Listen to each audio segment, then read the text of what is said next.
Hey, Friendo, Steve here.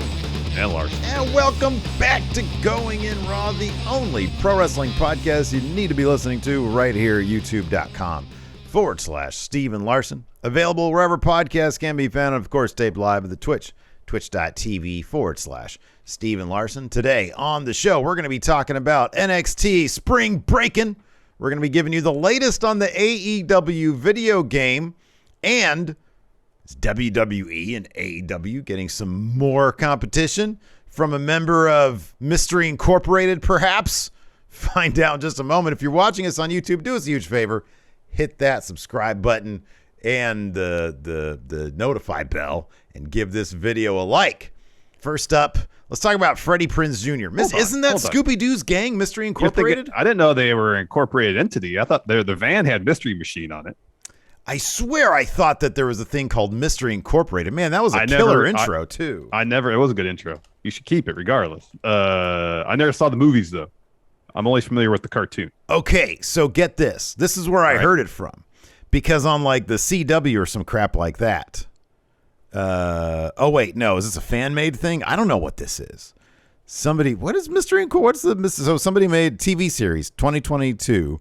Mystery Incorporated. There are people here in chat are saying that is correct. Mystery Incorporated is Scooby-Doo, yes. Yes! Awesome. All right. I watched the cartoon as a kid. I didn't understand, Yeah. Were you a fan of corporate entities? Who was the hippie? Shaggy? Shaggy. Did you like him in a green shirt or a red shirt? I only really remember him in a green shirt. Same, but he was in a red shirt for one of the seasons. Anyways, wow, who did Freddie Prinze play? The dapper guy? Fred. Fred? Yeah. What's Fred up to? He wants to be in wrestling now? Yeah, apparently Freddie Prinze Jr.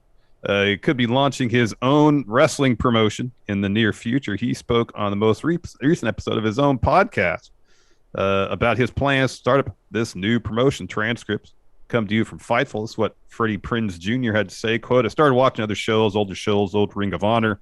Started listening to Jim Cornette and his philosophies on wrestling. I started listening to other promoters and people in the business and their philosophies on wrestling. I started watching what other wrestlers were trying to do. I started asking everyone I knew in the business questions. Then I started looking at arenas locally here and what it would cost to rent them. Then as I saw what my opportunities would be in this business, talk about movies, as there would be more of them after I did the Netflix one, I started saying, well, I can accelerate the plan, or I can keep the plan as it is, do a couple more of these, and own the space, which I believe right now is the plan that I'm going to execute. I already have a commercial realtor that I know and love. She's already looking at properties for me. I would love to have a full-time home for this. The plan was originally a 2-year plan. Now I have the money for a 3-year plan, meaning I don't have to make money for 3 years before I'm like, yo, man, I got to do another damn movie. I have to be in a Scooby Part 7 or some crap like that to keep this floating. Whoa. Non-disparage agreement, please. Let's not disparage the name of those Scooby-Doo movies. They made him a lot of money. Sure they did. So he continues. So I plan on having this thing up and running in 18 months. That's my plan, he says. There's a way for me to get it done sooner, but it requires me going to Australia for 3 months and leaving my family. So I'm not a big fan of doing that, regardless of how kind and respectful the studio is, unless I was in a position where I had to. Look, I love being a dad. It's the reason I walked away from the business in the first place. However, there are moments when I'm like, you know what? They could come from the summer, we could get it done, and that I can get these cats in the ring. I don't know how long I want the show to be yet. I think I want a 2-hour show, at least in the beginning. I doubt I'll have a TV contract right away. It's very difficult to maintain ownership and get a TV deal at the beginning like that. If you're established, they can come in and license you or buy a portion of you, but you'll still be in control. I think I want to start it as a 2-hour show. I want my storylines based in reality. I want to give the women and the men equal time on the roster. Then the goal is to bring the show to television. I want it to be a SAG show, and what that means is I want it to be a union show, which means each and every single one of my wrestlers would be a member of the Screen Actors Guild and be entitled to all the insurance and medical benefits and retirement plans that entails. Do you remember Major Baisden? We went to high school with the guy. Yeah. And he had a wrestling league that employed its wrestlers. Yeah.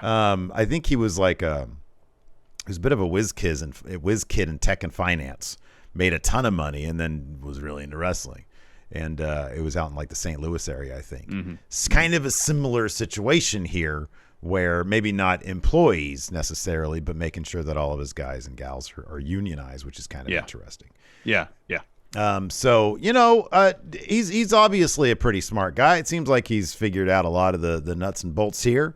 I hope, it'd be awesome if there's another wrestling promotion out there trying to get people to sample your product is one thing. Trying to get them to tear them away from or add on to their weekly wrestling habit. 2 hours is a long time. It is. When you have so much other stuff competing for your attention, man. I don't know. What do you think about this? You're right. There is a lot of competition for wrestling eyeballs these days.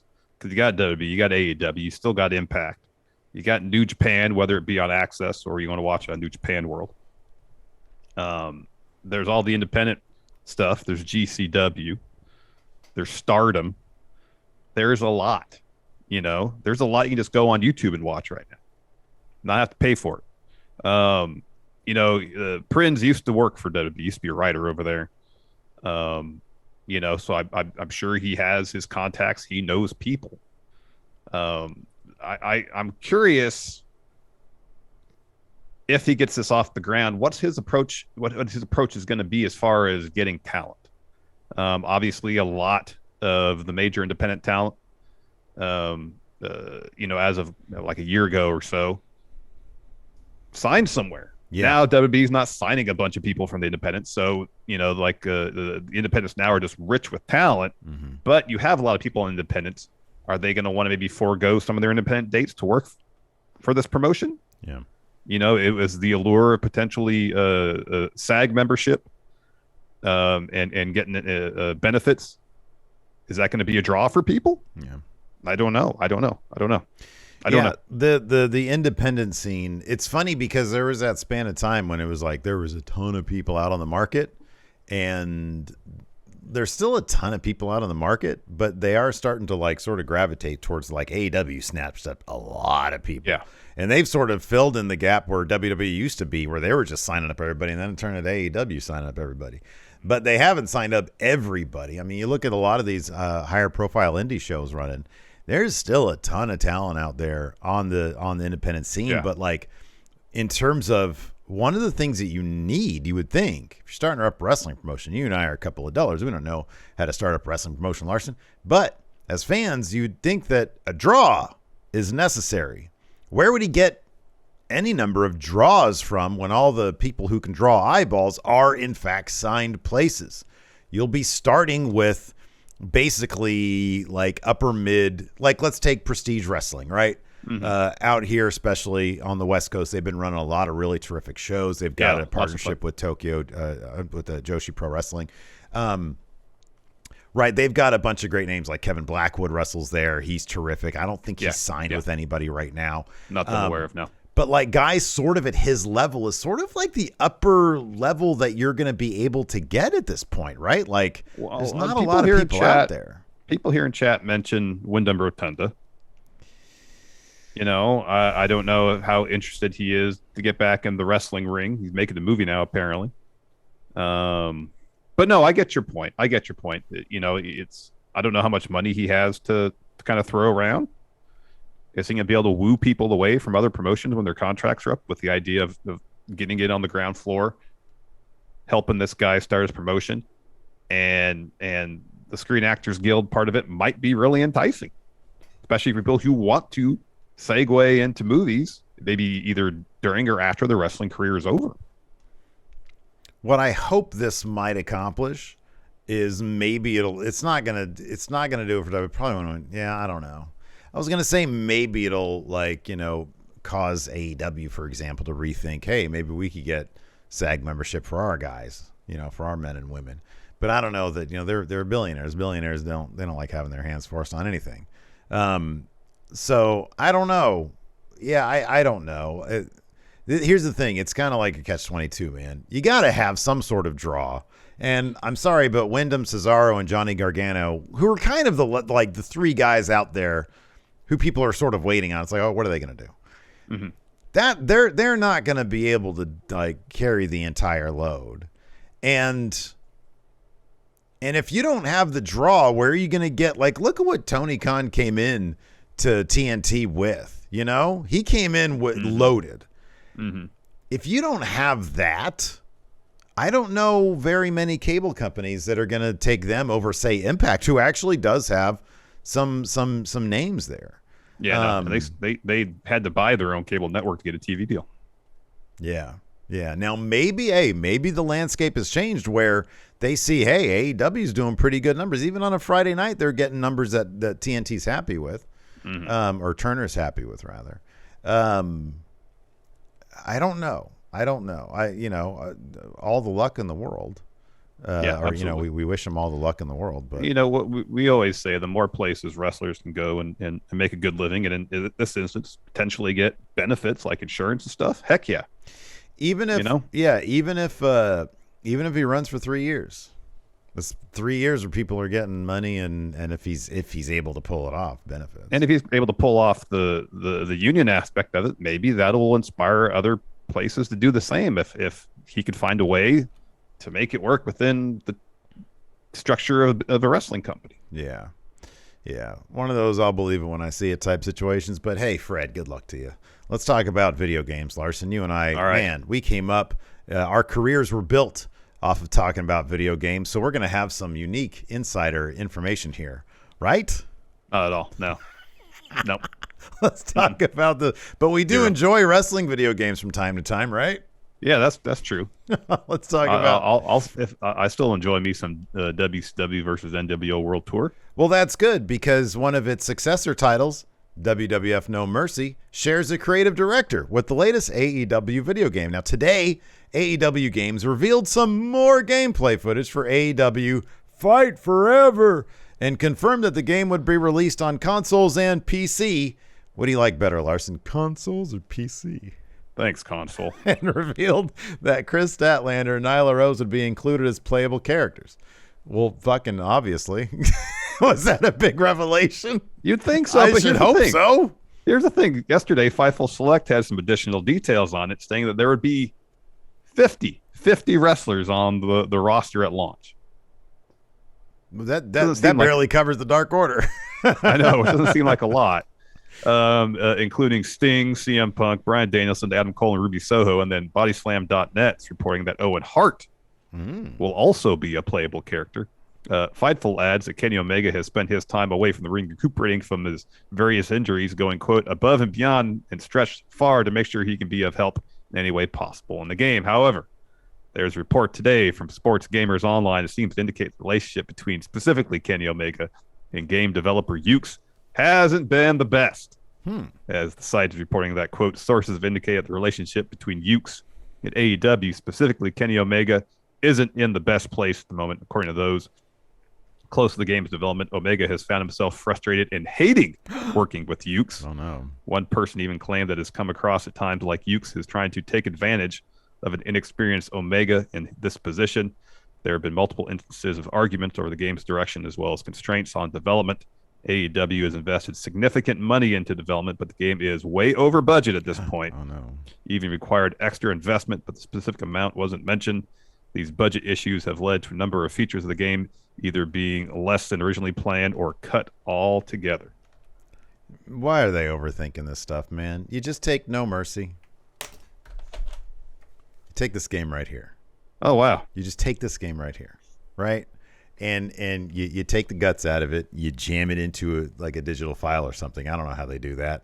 I don't know how that happens either. You shove this into a toaster somewhere. Again, all those years we spent talking about video games, we have no idea how they're made.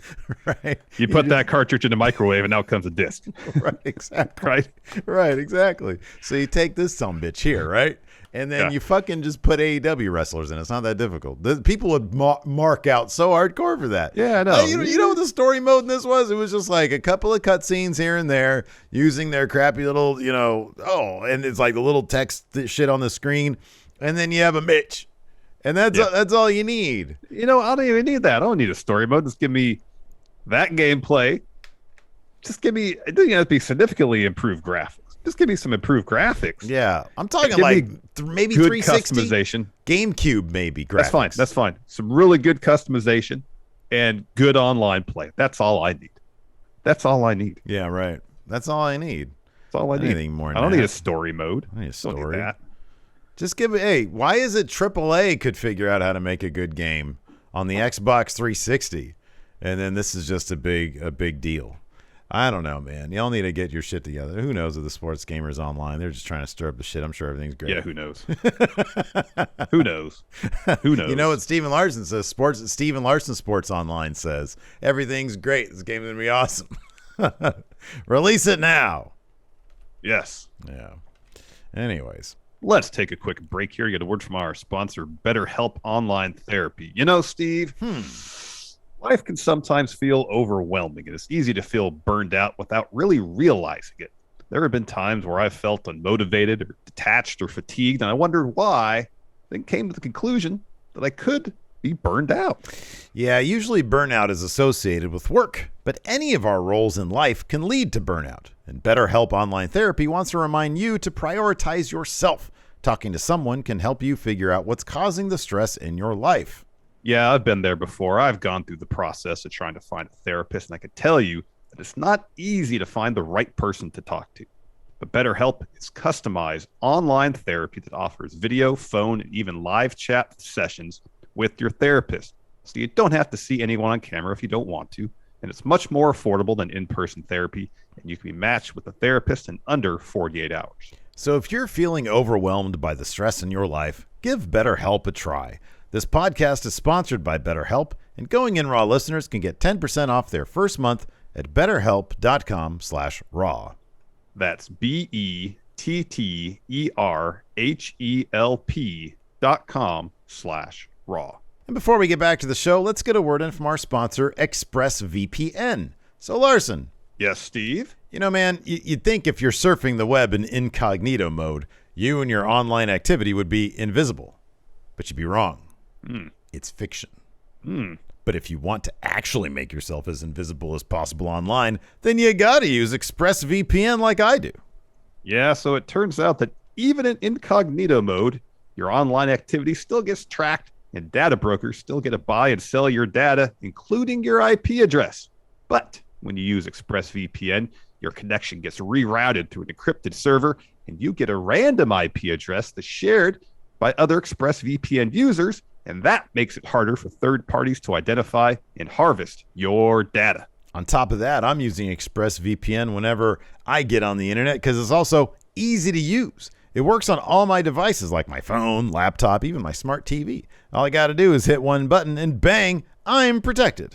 So if you really want to go incognito and protect your privacy, secure yourself with the #1 rated VPN.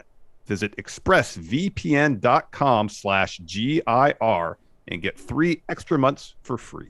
That's expressvpn.com/GIR. Go to expressvpn.com/GIR to learn more. What did you think about NXT was last night? What did you think about NXT Spring Breakkin? You know, I thought again, broken record time, but you focus on wrestling. The odds are I'm going to enjoy your show. I didn't think it was too bad last night. Thought there were some good matches. The opening bout for the North American title I thought was pretty awesome. The Creed brothers versus Viking Raiders was solid. Main event was all right. Really, the only segment I didn't really I couldn't get into was the stuff at the beach. Oh man, and as we talked about it before the show. Just from a comedic standpoint, it just didn't connect with me. Certainly find it that funny. Yeah, I really wasn't into that for the comedy, but I like the segment nonetheless. I thought it was fine. I mean, the funny thing is, dude, you know, I mentioned this about NXT. I do appreciate that 2.0. They are leaning into, and I noticed this sentiment on like, you know, sort of Twitter as well with people I follow and things that I pay attention to, like the chat last night. Some of the friendos were hanging out watching me try to play My Rise. And a lot of people were saying, you know what? NXT 2.0, they have the very least, they have found what they are at this point, you know? I mean, at first they were just throwing so much shit at the wall. And I kind of feel like NXT at this point, they have figured out what they are. They are the horniest wrestling show in the business. They are a very horny show. They are. From a macro level, that's 1,000% right. Now, on the individual level, there's still a lot of throwing shit against the wall. They're still throwing shit at the wall to see what sticks because that's kind of the nature of developmental. But in terms of the tone of the show, like you say, big picture macro, they understand. It's very horny. And I think that it's very horny, but it also is, it's got a wonderful sort of tongue in cheek. It's got kind of a corny, youthful energy to it. because it's a corny ass show too. But it does have like a kind of a younger energy to it that NXT 1.0 at its peak, it was a very serious show. It was. This is like the opposite of that. It's kind of amazing that they just completely went to the other end. But yeah, it's they've sort of whittled down what they are. Another reason I'm kind of surprised that they got rid of Dexter Lumis, but maybe this type of show really. A serial killer who is also a caricature artist really doesn't fit in with this. So they're sort of whittling that stuff out. I do like that they reference that too. It was just one short clip of Indy longingly looking at her ring, where her ring used to be. And then Duke comes in and sort of, we had predicted that. Are they just going to put them together? Is that the idea? That's what they were teasing. And it looks like that's what they're going to do. But I don't know, even something White Brownie here in chat mentions the Legato Tony D segment, which I was like, tonally, it fits in the show. It's something that's very straight. It's basically a mob meeting. It's like, if you want to use a movie and TV parlance, it's the mafia and the cartel coming together and establishing their boundaries. But tonally, it still works within the context of the show. And you have to at least appreciate, you've often said that you watch NXT to look at development, but you mean from a wrestling standpoint, from a brand standpoint, it's kind of interesting how the brand itself has developed into something with an actual identity. And I can appreciate that. I'm really starting to grow on NXT, to be honest with you. It's still kind of hit or miss for me. And it just all depends what you want from your wrestling television. Not that I necessarily want to have. I criticize NXT 1.0 for being too serious and having not enough variety in the characters they have on the air. Yeah. So I can appreciate that. If nothing else, they're giving us more variety. Yeah. But on an individual level, there's still a lot of throwing stuff against the wall to see what sticks, and the stuff that isn't sticking kind of does stick out a bit. But in a lot of instances. Joe Gacy right now is the most glaring instance where they're still just throwing whatever against the wall.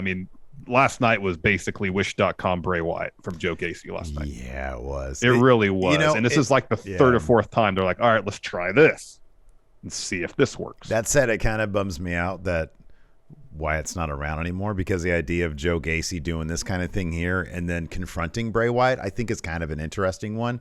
But yeah, every week he's got a different motivation. Now it's like, what did he say last night? It's like, it's about the change that he wants to bring to NXT or something like that. Yeah, if he doesn't get the change he wants, then we're really going to be in trouble. It makes me wonder if Braun Breaker is going to get called up soon and they're going to put that title on Gacy. I could be wrong about that, but yeah, that's what we were thinking. That's what we were thinking when Dolph had the title too. It's going to be, it's always going to be what we're thinking. Whoever's up next against Braun Breaker and be like, oh, this guy's going to get the title. Based on what they've done with Gacy so far, no, he's not the guy. I can say that with a pretty high degree of confidence. No, it's not gonna be. One guy who might be the guy eventually, Nathan Frazier, had his debut match against Grayson Waller last night. Pulled out the win thanks to some distractions from Chase U. And I thought Nathan Frazier, there was one moment that fucking scared the lights out of me. It was when he basically whipped his head off the top rope, which I think he did twice in the match. But the first time it looked, he does that on purpose, obviously. He's a professional. He's selling that shit. But it looked bad. And then he was totally fine. But, you always worry about that shit. But he looked amazing in that match. It's sort of like Psycho Clown, where he goes chin first into a guardrail and really sells it. Apparently fine. That's right. Yeah, no, exactly. But Nathan Frazier looked great. They gave him his entrance was outstanding. It was a really good entrance. It was sort of reminiscent of like Ricochet's first entrance. It was kind of cool. So yeah, we can just sort of dive into it. It kicked off at that pool that's at that condo everybody evidently stays at. Pretty deadly with their faces away from the camera, turn around and say, "Yes, boys." They say, what better way to kick off spring break and then with the hottest tag team in NXT? Pretty deadly. They hype up the whole card. Yes, boys. After that, we had the North American title match. Carmelo Hayes versus Solo Sikoa, who is supremely over Solo Sikoa. Crowd loves him. He's great. And he's terrific, against Cameron Grimes. The only guy, the guy with the title, and he walks away with the title that... At this point, he got booed. He got some boos when he came to the ring. Yeah, nobody really cares about it because they've lobotomized him. It's so transparent. They've lobotomized him. Yeah, he was by far the least interesting character in this match. I mean, he's still a great wrestler. I'm not gonna take that away from him. Dude, he's a terrific wrestler, but we've seen what he can do either as the Grimes character or, you know, in full on TNA superstar Trevor Lee. Or Trevor Lee. I know. And this is just like, man, this is the weirdest thing. It's like they're trying to nudge him to a NXT 1.0 version of Cameron Grimes. I know. Yeah, I know. Because like the To the Moon Stonks Cameron Grimes was very much like an over-the-top 2.0 type gimmick. It was super 2.0, yeah. And they're really dialing it all back. Yeah, right. Yeah, I don't know why. It's weird. It's weird. This match was great, though. Yeah. And as you mentioned, Solo Sikoa, super over. Carmelo Hayes, great. And there's a lot of great false finishes in this bout. In the end, though, Solo is going for a Samoa drop on Carmelo Hayes. Grimes then hits Solo with the top rope cave-in, covers him to get the win. Mm-hmm. Yeah. Really, I was really hoping. I wasn't expecting. I was really hoping Solo would somehow find a way to get the win here. I know. Me too. Big time. Yeah, honestly, I was like either Solo or can we get Cameron Grimes that title back? I'm sorry, Carmelo. Yeah. Carmelo. Yeah. After that, we had a whole series of hijinks here.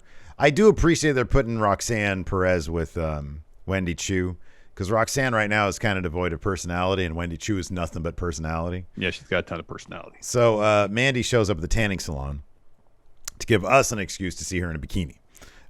She calls up Gigi and JC, says we're going to meet up later. She gets in the tanning bed. Wendy Chu shows up. She goes in there, cranks up the tanning bed's timer, and then walks out. Gigi and JC, she leaves, and then Mandy gets out, and Gigi and JC are there, and Mandy is red like a lobster. And they're like, oh my God, you can't go to the beach like that. Like, we're going to be seen. And on top of that, like, additional sun rays are probably going to really hurt you. She says, well, we'll just put some aloe on that. We're going to meet you later. She's like, no, come on, let's go hang out at the you know, whatever, under the cabana or whatever. I don't know what it is. Yeah. And they're like that. They're like, we don't want to do that. We're going to go tan. Yeah. After that, we got Nathan Frazier interview, and he's talking. Says, I don't care about social media. I don't care about Grayson Waller's social media game. I'm about to make my NXT debut, and 10-year-old me is freaking out right now. It's like all of my birthdays and Christmases all wrapped into one. I've been waiting for this whole moment my entire life. I think he's terrific. I kind of wonder where he's going to end up fitting in. You know, they're going to, because he's so genuine on the mic. He so comes off like a guy who legitimately, not just happy to be there, a guy who legitimately is happy to be there. Like he's living a dream, which translates so well. I just worry that, like, I don't know, there's not a whole lot of him left on anywhere in the roster. So, I mean, I still want to know what's happening with the A-Kid. Did they send him back? I think they sent him back. I'm pretty sure they sent him back. They're like, why are we going to get this guy when Nathan Frazier? You know, Seth Rollins is like, why'd you bring A-Kid in? Bring my guy, Nathan Frazier. Ben. Oh, Ben Carter's not even his real name, is it? Oh, really? I don't think so. Oh, no. I'll check. I thought we had that discussion. Yeah, probably. Man, I don't remember shit. Nathan Frazier wasn't even his real name. Anyways, the Creed brothers warming up. Roderick Strong comes over, says, you guys need to he will not accept any answer from them. He's like, you guys need to show that you're ready. You guys don't understand the magnitude of your challenge against the Viking Raiders. He's like, these guys were in the 24/7 division. And Julius is like, no, man, we got this. We're locked in. He says, good. We can't have a repeat of whatever happened last time during that gauntlet match. And then he calls over Ivy, says, hey, I'm the leader of Diamond Mine. What I say goes. Let's get it done tonight.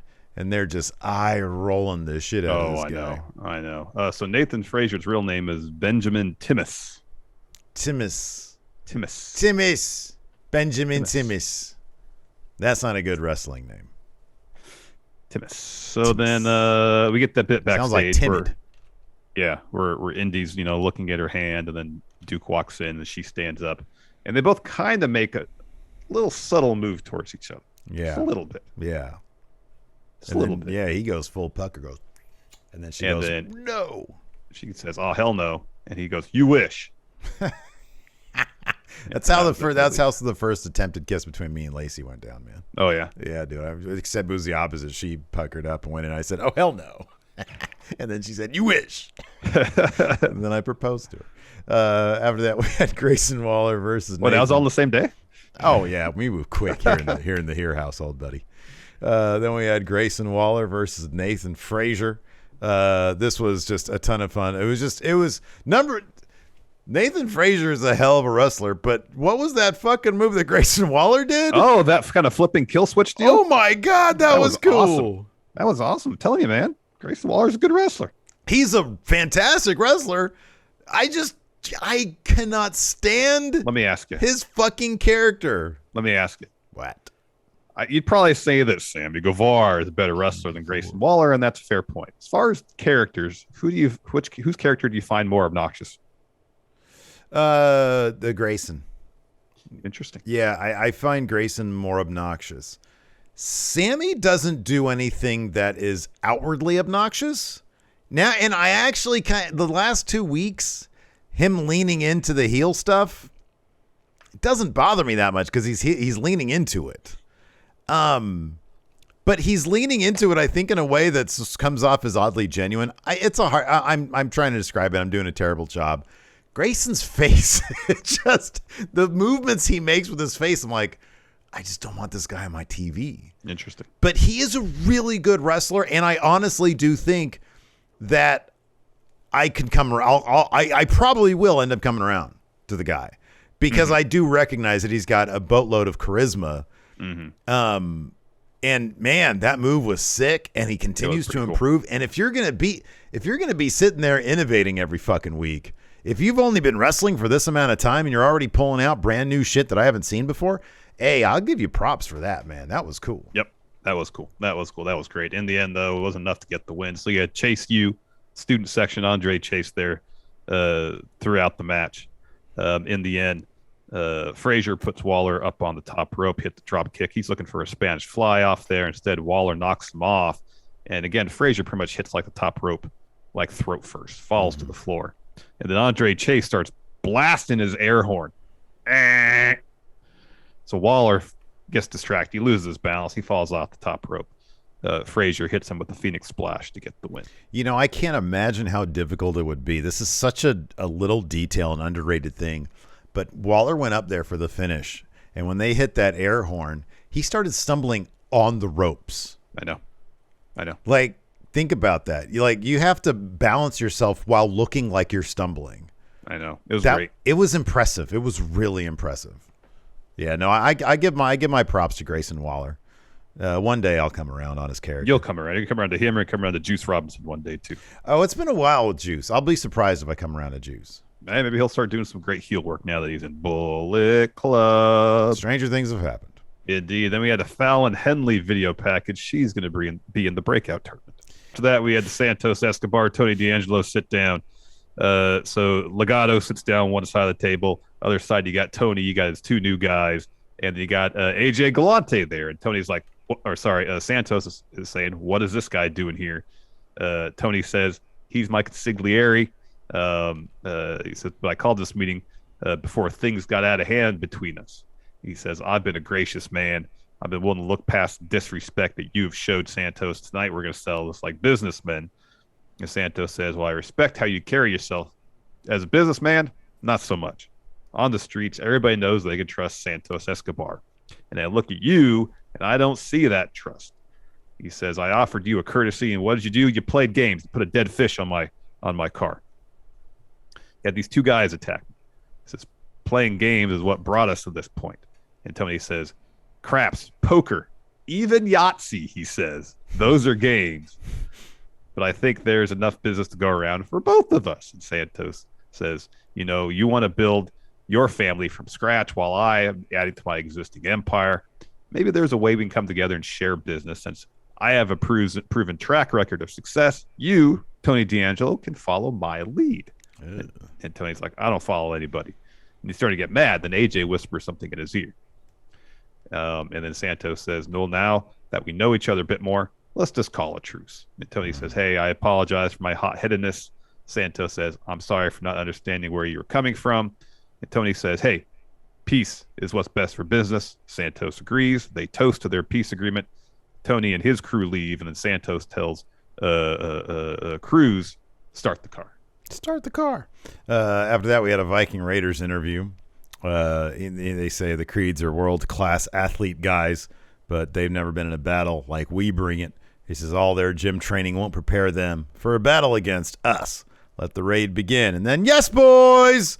Pretty Deadly steps in, says, we can't wait to see you smash the Creeds. Yes, boys. And the Raiders, they said the Raiders mean business, but we're facing but you guys are facing damaged goods. So after what we did to the Creeds to win the titles, they're never going to be the same again. And Ivar's like, you interrupted us. If you do that again, Pretty Deadly's going to be damaged goods too. And Eric says, yeah, we'll be happy to change our focus to Pretty Deadly. And they're like, ooh, sorry. All bad. Yes, boys. And they say, how rude. Yeah, how rude. How yes, rude. Boys.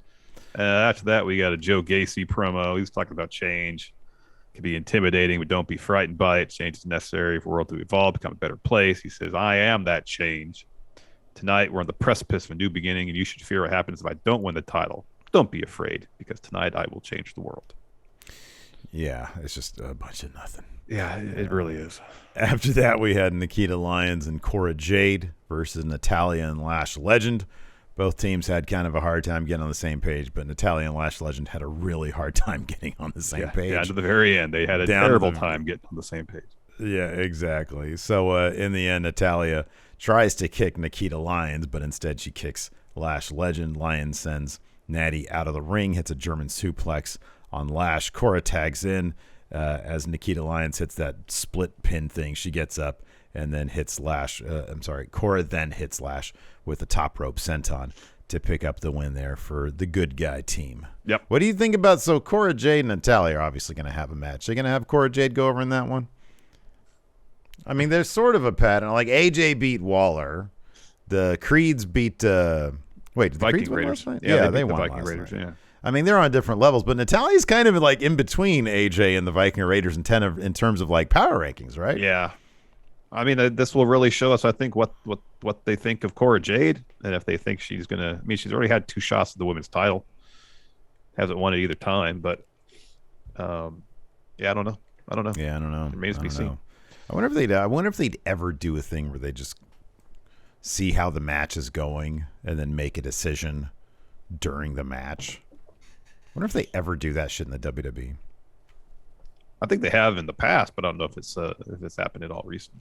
Yeah, right, like current stuff. Yeah. Anyways, after that we had a Fallon Henley video package. Tatum Paxley. Sorry, Tatum Paxley video powerlifting package. That's rude. I shouldn't have said that. Yeah, she likes powerlifting. Powerlifting. She knows that however many plates are on the thing, she can lift them. Do you do powerlifting when you go to the gym? No, man. Small weights. Heavy deadlifts. No, I don't do any of that stuff because I'd hurt myself. Small weights, low reps. Small weights and low reps. Yeah, right. Yeah, I take the best of both worlds. Oh, all right. After that, we had my segment of the week. Gigi and JC arrive at the beach. Roxanne and Wendy, who is, by the way, wearing a Jaws, like a shark costume, which I thought was pretty fucking clever. Roxanne and Wendy spy on them. Roxanne's like, I should be training for the breakout tournament. What am I doing here? And Wendy's like, this is training. Toxic attraction makes everyone's lives a living hell. And then Gigi and JC, oh, I love this line here. They frolic in the water, according to your notes. That's definitely some frolicking happening there. Wendy and Roxanne steal their shoes and their car keys. And then Gigi and JC walk back to their stuff. They're like, what the fuck? Our shit's missing. And then Wendy like, hey, we got our stuff over here. And then a chase ensues. We picked that up a little bit later, I think, right? No, it's all the same segment. No, it was all in that segment. Yeah. All right, well, chase ensues. Well, you didn't finish this. You didn't get the punchline here. So then the chase ensues, and they get to the thing, and she sees her car keys are on the entryway to the parking lot. There's a little wooden bridge, and they get to the parking lot. And she's like, well, I got my car keys here. And they look, and they're over there by the car, but they got the shoes. So then they have to like do the hot walk to the car. The pavement, yeah. And therein lies the humor. Their feet are in pain, possibly suffering burns. It's hilarious. Anyways, next we got Viking Raiders versus Creed Brothers. Huge win here for the Creed Brothers. With a little bit of help from Roderick Strong. So the finish saw Brutus and Ivar spill out of the ring. Eric hits a knee on Julius. And after he does that, he kind of like falls against the ropes, and Roddy just comes running in out of nowhere. Bang! Huge running knee on Eric. Julius follows with the sliding clothesline to get the win afterwards. Like at first, so Roddy gets in the ring and he raises the hands of the Creed brothers, and they seem cool with it. They go to a replay, come back, and the Creed brothers like, no, we don't want to win this way. I think, did they not realize what had happened and saw it on the replay, perhaps? That could be it. Yeah, and then Roderick's like, the thing that's weird about this, though, it's just like a weird character thing. It's like, why would he be giving them so much shit about training and being ready for a fight? And then help them win. You would think that he would be ready to pounce on these guys for losing. You know what I mean? I know. Like, hey, you dropped the ball. You're validating all the shit that I've been giving you. You know, now I feel validated because I've been giving you all this shit and you lost. So now you got to go train harder. You'd think he'd be like, you needed me for that. I don't know. That there's a disconnect there. There is. And no, I know I thought the same thing. Roderick's like, oh, he's a bad guy, but still, like, I feel like his character would like that's not a normal, logical way for a character to act. No. If his point is you got to work harder to be the best, or you're not, belong in Dynamite, then think, go out there and do. You do. Yeah. And if you lose, well, I'm gonna give you shit about it, and make you work harder. Yeah, maybe he just really wanted to do a jumping knee on somebody. It is awesome. It's like knee. One of my favorite moves. Fantastic. It's fantastic. Yeah. So then after that, AJ Galante is in the parking lot. He says goodbye to Tony and his crew. Then Santos walks up to him and says, hey, that'll work. He says, Tony, he's really lucky to have you. It'd be tough if Tony didn't have your wisdom to lean on. And then he shakes his hand, and then he knees him in the gut. Mm-hmm. And then Joaquin Wilde and Cruz del Toro pull up an SUV, get out, throw AJ Galante in there. I love that their thing since day one has been kidnapping. Mm-hmm.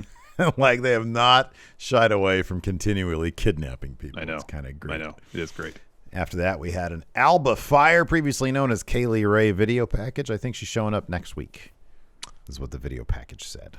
This next bit was funny. Briggs and Jensen are in the trainer's room. Briggs is like, I'm going to make Von Wagner regret hurting you, Jensen. And the doc says, normally an injury like this you'd be out 10 to 12 weeks. He says, but oddly enough, the muscles in your hands are so strong, you'll be out 6 to 8 weeks. He's like, do you have any idea why the muscles in your right hand would be stronger than the muscles in your left hand?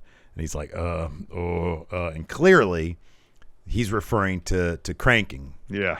To masturbation. Yeah. And they didn't want to, spill the beans on the fact that Jensen, his gimmick is chronic, furious masturbator. He's not master of his domain. Correct. He's not master of his domain.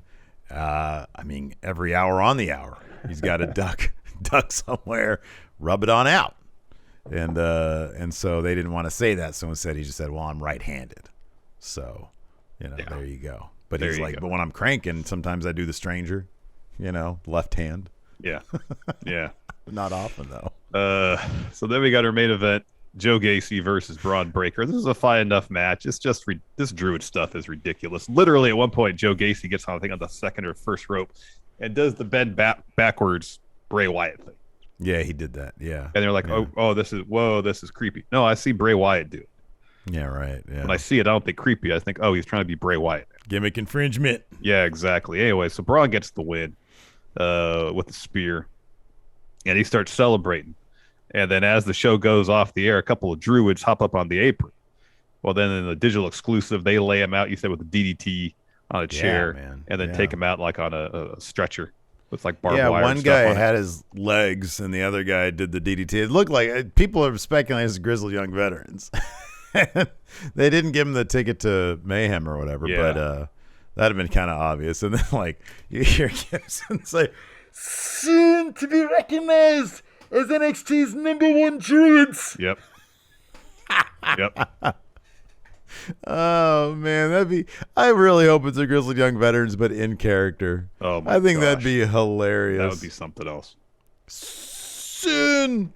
Oh man, it's my favorite time of the week, Larson. My favorite time of the week because we get 5 minutes. Actually, it's almost 6. Whoa, bonus seconds from the Enforcer. It's time for the review nobody asked for, the Enforcer's Level Up review. Enforcer, let's get after it. Hey friendos, how's it going? It's the Enforcer here once again with another episode of the review nobody asked for. It's time for the Level Up Lowdown. 3 matches on the card as always. We start with Dante Chen versus my favorite of the past few weeks of Level Up, Damon Kemp. Now, I heard good things for Damon Kemp. He is heading out to Excursion. He's heading out to NXT UK. So hopefully on your Thursday afternoon watch-alongs, you guys can see some of the good action that Damon Kemp has been doing on Level Up. Hopefully he can progress and continue on his journey. So what they're mentioning here, Chen is mentioning that his NXT career has been stop and go. He'd win a couple matches, get injured, come back, lose some, win a couple. So he's sort of at a fork in the road. What's his future going to be? Early on, Kemp is controlling the action with mat-based wrestling. He's just wrestling circles around Dante Chen early on. Kemp gets a gut wrench onto Dante. Shout out to our friendo Caljack for sure. Kemp then, he gives him a nice scoop slam, playing with the crowd, playing up what he's doing. The crowd absolutely is eating it up. Chen then starts to work Kemp's ankle to gain control. Chen works the ankle for a few minutes, but then Kemp gains back control with a fireman's carry. Kemp gives him a shoulder charge into a slam, and then Kemp, I guess his finisher now is a running power slam. So Kemp gets the win on Chen. Another good match, just basically setting him up for NXT UK. I look forward to the matches that he's going to be having on UK. Next match, Amari Miller versus Ariana Grace. Now, we'll say this. Coming out, Miller comes out with a bubble gun, sort of like, you know, you're going to have a gun that's just going to shoot bubbles, but it was lost on the Tron because the Tron had nothing but bubbles going on as well. So you didn't know where the Tron ended and her actual bubbles started. So just noted that one. Debut for Ariana Grace. They say that her background comes from mixed martial arts, boxing, as well as a beauty pageant contender as well. Miller, this is her return match from being injured. So they're saying a lot of this where it's a newcomer versus someone who's established but also injured, trying to get some ring rust knocked off. Okay, Miller has Grace in a side headlock for, I'm not kidding you, 2 minutes. This was a rest-heavy match. They're running the ropes, and then Grace has control where she's working on Amari Miller's shoulder. Again, another lengthy rest hold. Then we get into some hand-holding tug-of-war where they're trying to vie for position. Miller then turns trips Grace because he tried to throw her into the ropes, tripped her, and then gives her a punt kick for a 2 count. Now the finish here is a roll-up out of nowhere for a 1-2-3. Commentary was saying that with Ariana Grace winning this match, it was an upset, but Ariana Grace is in the NXT 2.0 Breaking Out tournament as well. So look for her in the upcoming weeks on 2.0. Now we get to the main event. A very, very fun match between Andre Chase and Quincy Elliott. Last week, Quincy Elliott was wearing a lot of colors. Very colorful in his tag match. This week he's wearing all black with a little bit of hint of purple down around the cuffs, I believe, of his pants. Right? So early on we get into a lockup. Goes to the corner with Quincy having control. Ref asks to break it up. Instead, he turns around, then he starts grinding on Andre Chase. Andre not having any of that. He's not a fan of that. Then we lock up again. Andre gets a waist control. He's behind a Quincy, and then he starts grinding into him. Quincy's not a fan of that. Andre immediately says, "This is a teachable moment." Quincy gets flustered. 2 cool spots until I get to the finish. One, the whole time Andre is trying to basically use his speed, but then at one point he tries to get Quincy, who's a big fella. He's like me, plus probably another 50, 60 pounds. Okay, so we're talking about easily over 400 for Quincy Elliott here.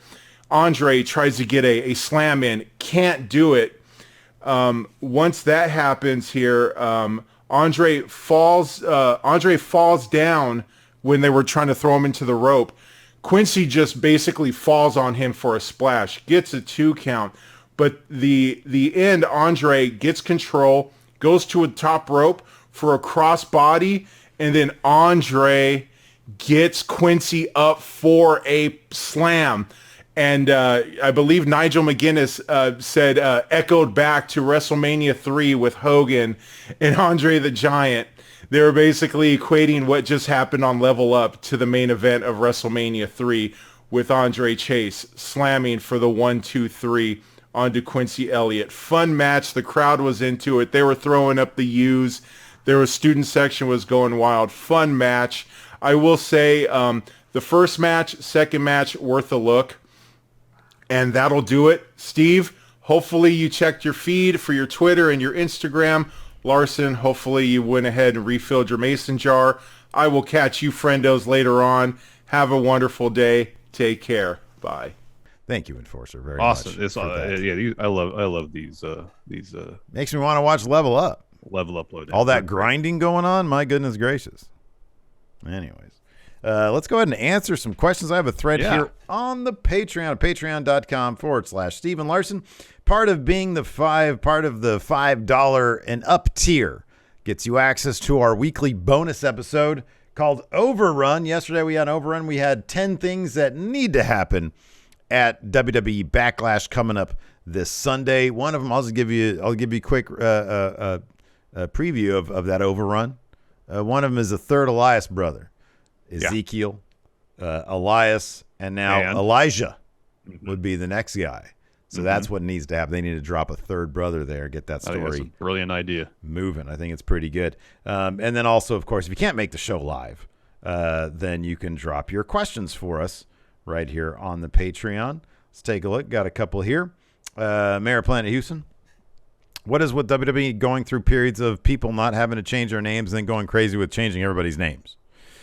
It's again, like everything else, it's just sort of Vince has, different philosophies on stuff. Things evolve. I hate to sound like a WWE earnings call, but or a Triple H NXT call, but things, I kind of get it. Like with AEW changed a lot of stuff, It used to be AEW wasn't around, so they wouldn't necessarily worry too much about wrestlers coming in, using a name, having that name during WWE, and then going somewhere else because where are they going to go? They're going to use that name in Impact. They're going to use that name. Where are they going to go?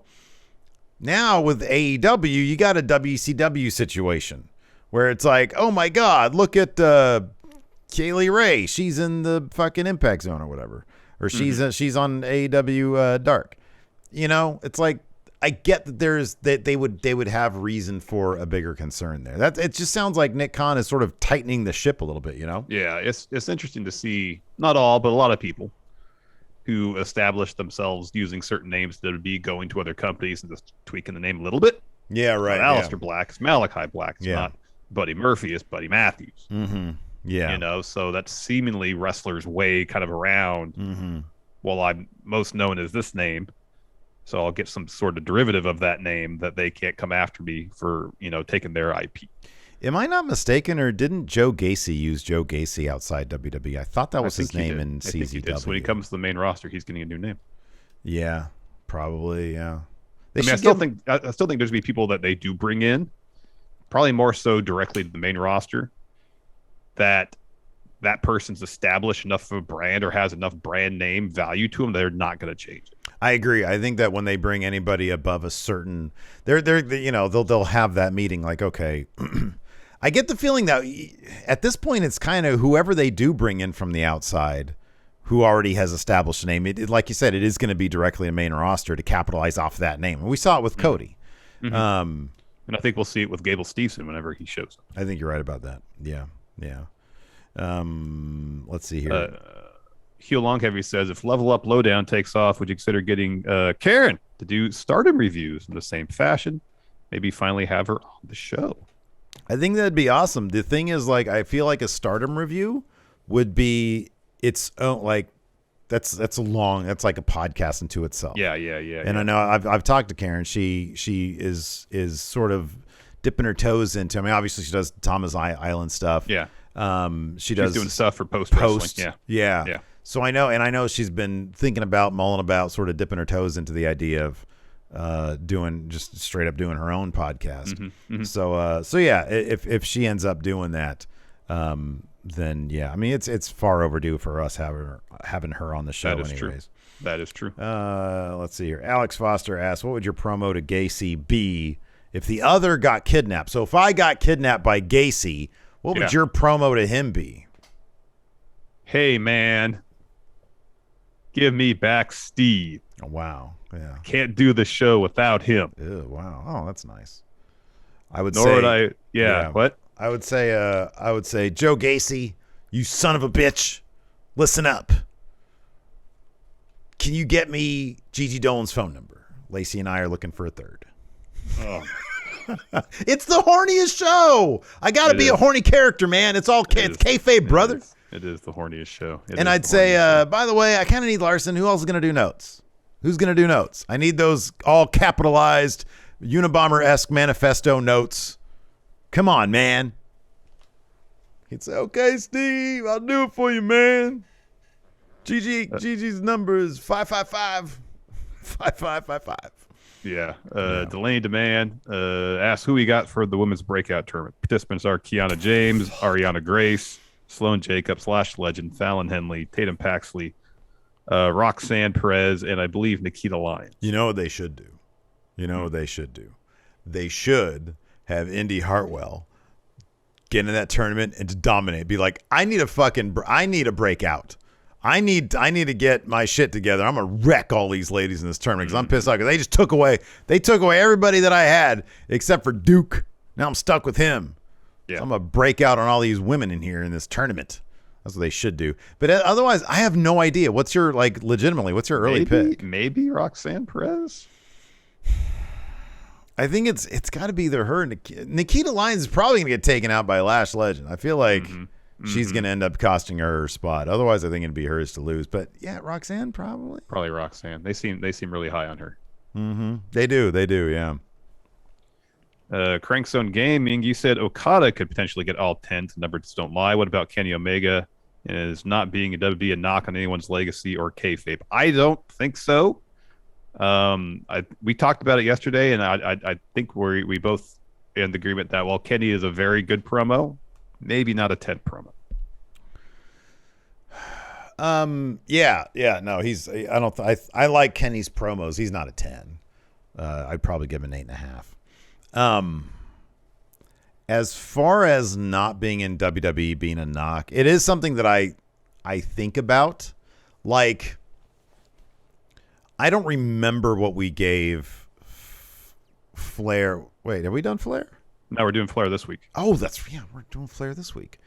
Flair's kayfabe Flair was the Hogan of the NWA. Yeah. That guy, I would probably give him a 10 for kayfabe simply because he would win or lose based on whatever he wanted to do. And then even when he came into WWE, they immediately put the title on him. So yeah, I think context matters a lot. I don't know if Kenny would be a 10 kayfabe, but maybe he'd be a 10 kayfabe. He was definitely the guy. Mm-hmm. I don't know. I look at like Okada would be a 10 kayfabe easily because I feel like New Japan is sort of its own thing that's so far away. It wouldn't be fair for him to come into WWE and then expect him to be Randy Orton. You know what I mean? Like it's within the context of his own promotion, which is a massive deal over there. Yeah. He's a 10. It's like, oh, well, El Santo was never in WWE. You're going to knock him? No, not at all. Right. Not at all. So I think you can only evaluate kayfabe within the era in which they wrestled and where they wrestled. I don't think it's fair to compare, so long. Now, if it's someone who wrestled on the indies and they won a bunch of matches, well, you got to give some weight to wrestling on the highest levels. Right. And yeah. And I don't necessarily think that WWE is the largest platform, but there's a variety of places you could wrestle at the highest level in terms of showing off your skills and being pushed. And you got WWE, now you got AEW, you had WCW or the NWA, and you had New Japan. There's probably a handful of other promotions I'd include in that too. Yeah. So it's definitely something we take into consideration. Like if somebody came into WWE and just had like an absolutely miserable fucking, spell there, I'd probably end up knocking them down a little bit, because it simply means that they couldn't come into that system and be and politic. I mean, so much of kayfabe is just how well they can politic backstage, how much power they could manage, which is an important part of pro wrestling. Let's see here. Xavier Gray says, where do you guys normally go for spring break? Even back in my 20s, I wouldn't go anywhere. I'd go back like in college. I'd drive up. I'd drive home. Yeah, right. Parents' house. Yeah. I don't think I ever traveled anywhere for the American River. I don't think I even did that. That was 4th of July. Yeah, right. Yeah. Cameron Bartolozzo also asked that same question. All right. Well, that's going to do it for us today. Thanks, everybody, for tuning in. We appreciate it. We've got our AEW Dynamite recap tonight. Should be a good show. What's going on in tonight's show? We got Phoenix versus Dante Martin, right? Yeah, you got the Pillmans calling out House of Black. We got Mercedes versus Mercedes Martinez versus Diana for the Ring of Honor women's title. That'll be great. Big match, yeah. I believe Santana versus Chris Jericho's tonight. That's right. Yeah, that's going to be a good one. Yeah. I'm sure I'm missing another match or two. Yeah, that's good stuff. All right, everybody, we'll stay tuned till tonight for our AEW Dynamite recap right after AEW Dynamite right here at twitch.tv/Steven Larson, and immediately following that on demand on YouTube and in the audio realm. Thanks, everybody, for tuning in. We appreciate it. Till next time, we'll talk to you later. Goodbye. Hey, what's up, everybody? This is Stone Cold Steve Austin impersonator Phil McDonald, here to tell you to go support Going In Raw and Friendo Club at patreon.com/Steven Larson. They got bonus episodes, ad-free audio, a weekly newsletter rounding up the weekend wrestling news, and a bunch more. Patreon.com/Steven Larson. Go support or get hit with a stunner.